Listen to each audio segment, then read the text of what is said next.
side of things because that was my placement here at Cannes.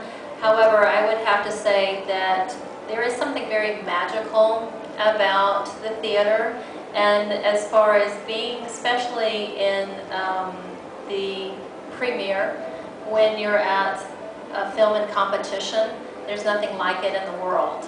I mean, it's a magnificent feeling, and I did get chills every single time I saw the opening of the Festival de Cannes screener. The steps that come out of the water and the ethereal music that starts to play, and the lights go down. So it's something that you're transported to somewhere else. And all of the different films that I've been able to see here that are from all over the world.